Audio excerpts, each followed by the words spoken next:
How's it going, guys? I'm Sarcastic with the Hyperloops. So it's been a long time since I did any of the vlogs. Pollen season pretty much caught up to me. Crazy runny nose. Everything just didn't feel great. Into like the pollen coughing thing. So I'm back. There's still a little bit of coughing, so I'll apologize in advance, but I wanted to get the information out to you guys.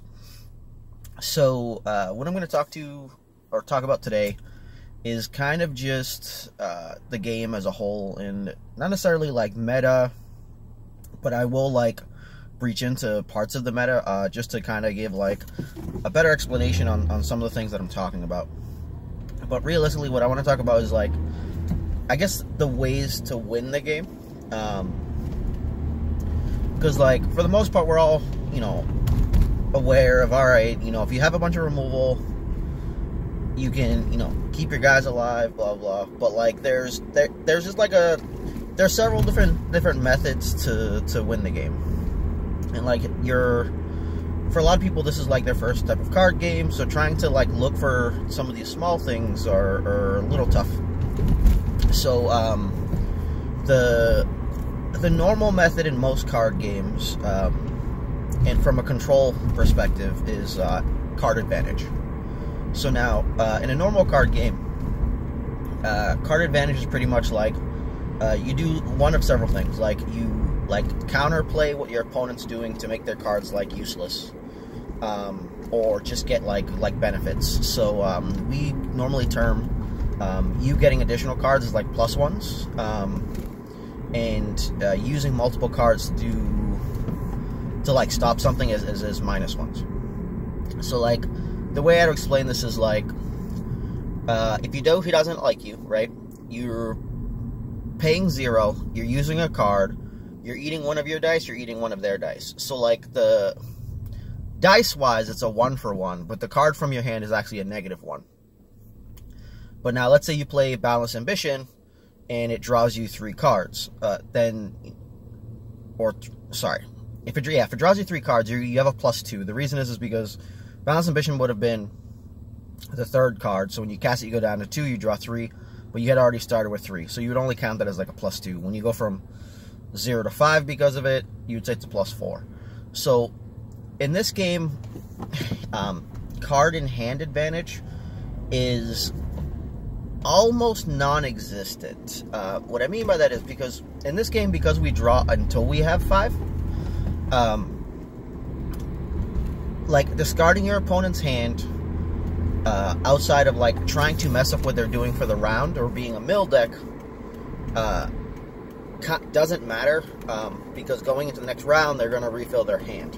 So like Yu-Gi-Oh, Magic, anything like that, if we blew apart our opponent's hand, under normal circumstances, they're only drawing 1 card per round or turn. In that game it's turn, but I'll say round here.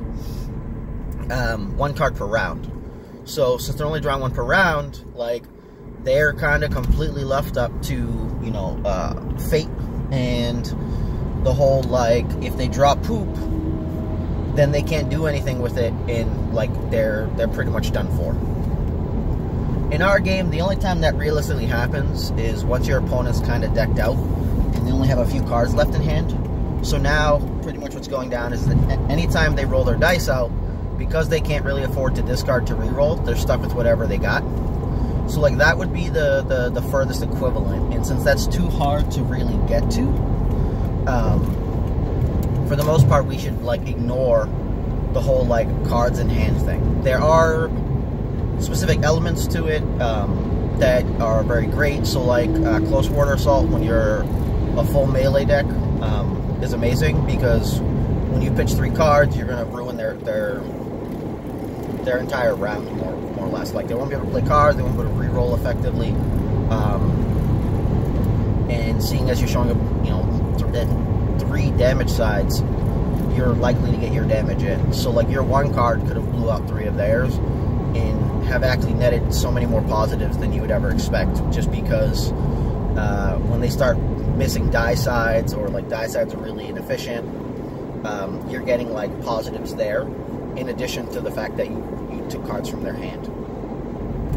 So like, but something like Bespin Wingard, you can pay a resource to get a card from their hand, but they get to pick, so like it's not relevant there, and they're going to get to refill the next round. So like the efficiency value there is just non-existent. Like it's just bad. Sorry, 1 second. I was considering switching lanes. So yeah, so like you burning your resources, or I shouldn't use the word resources here, because like that's an actual term. Pretty much you burning, god damn, I use resources for fucking everything.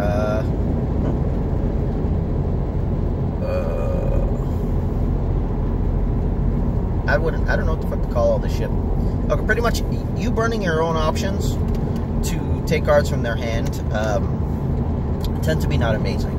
So like, think Ray 1, Ray 2, when they have a discard side, your opponent has 5 cards in hand, it feels really bad to use the discard. When your opponent has 2 cards in hand, things change quite a bit. So like,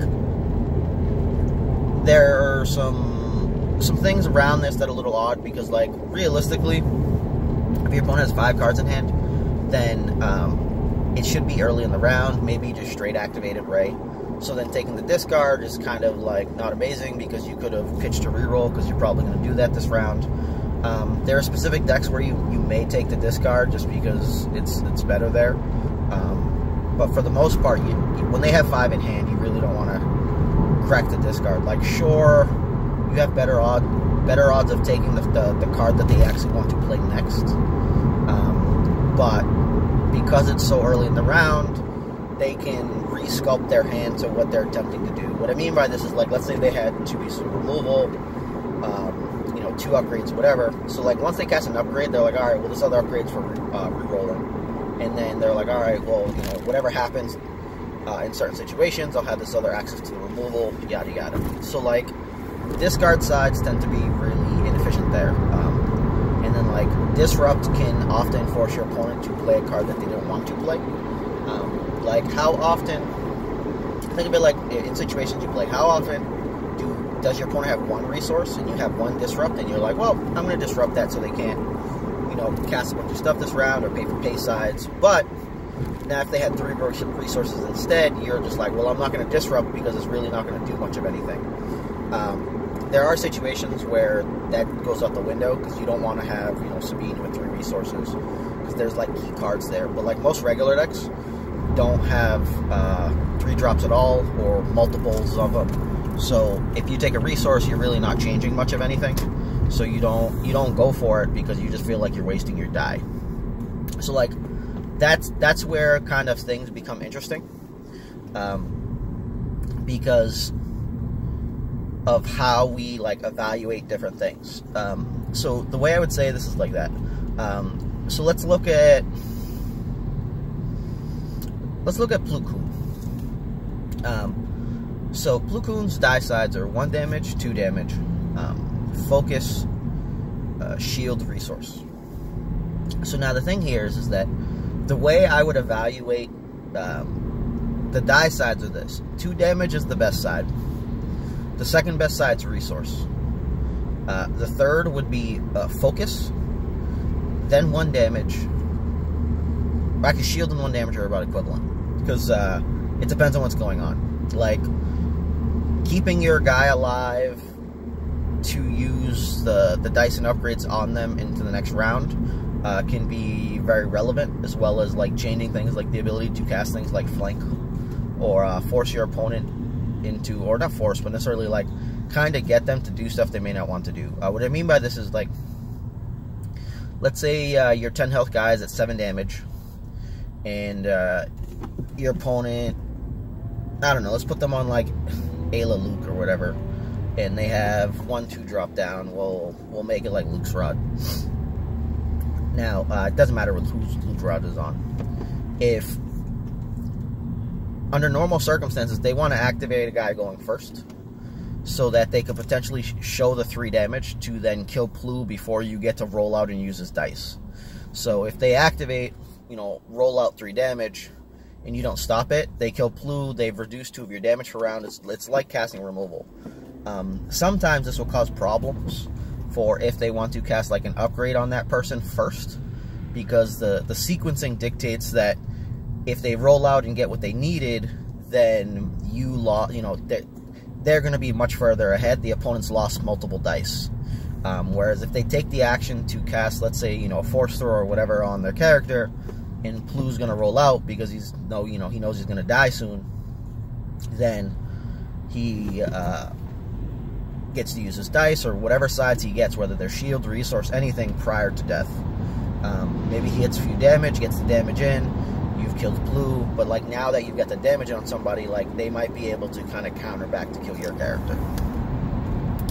So that's where some of the valuations kind of change a bit. Like 1 damage isn't worth jack shit until pretty much it is. 1 damage adds up. So like if you played an upgrade, whatever, 5 dice come out. If you hit 2 and then 3 sets of 1s, you've got 5 damage. And like that doesn't feel amazing until you realize the guy you're going after is only 7 health. So then next round you roll out, you hit a couple 1s, still doesn't feel amazing, but now you've killed their guy and removed their die permanently. So like 1s are really low on the totem pole, but they obviously add up. And it's the same thing for shields, for protecting your guy. So sure, a shield's not amazing, but if you've dealt 5 damage to their guy, and then you get to put a shield on yours to prevent, let's say, their 5 damage and make their damage just 4, then it's like, oh, okay, like, this was great. And, like, it's not necessarily amazing, but you tend to put the damage in the shield as slightly higher valuations than discard and disrupt normally. Just because it can change the state of the game as far as the guy dying. The discard's very relevant for screwing an opponent's rerolls or removal or whatever. Especially since, like, we all tend to be a little aggressive. So, okay, Gem might upgrade. Assuming we don't have stuff like Philp or whatever, you roll out. Maybe you cast like a 0-cost piece of removal that's like not amazing. Sound the alarms, hidden motives. Something like kind of luck based. Now if it whiffs, it's like, alright, well, I get a reroll. And then now if they discard you again, you're just like, oh shit, well, like, do I have a piece of removal left, or is this one more reroll? Like, how far did I get before these rerolls? Was I trying to do something because I thought this guy was going to die, so I was like rerolling this guy with the redeploy to try to use it prior to his death? Like, there's just some weird shit. And I think I just went kind of like way off tangent. What the hell were we talking about? Die sides. I don't even know what we were talking about before that. Value, card. Yeah, we're talking about card advantage. So I don't even know how I got back to this stage. But yeah, so like there's lots of interesting things there as far as like what the valuations are. But normally speaking, we feel pretty content trading a resource for about 2 damage. And or 2 damage. So our card in hand and 2 damage. 1 card in hand plus a resource for 2 damage. Whether it be stopping 2 damage or doing 2 damage.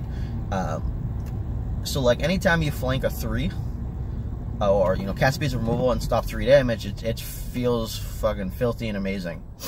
But the normal theory is that you'll take out a 2, and you don't even want to touch the damn resource if it's for 1. Unless it's like keeping your guy from dying and it was the only option you had there. Like if it was like deflect, it's different because you're stopping 1 and dealing 1. So like that's very good. But so like yeah, so back to card advantage. So the ways to win. Holy shit, I went way deep. So like the thing for me is that so card advantage, this game, I kind of think of dice advantage as opposed to actual card advantage. So, I don't care about the cards in hand nearly as much as I care as how many dice I'm building up and how many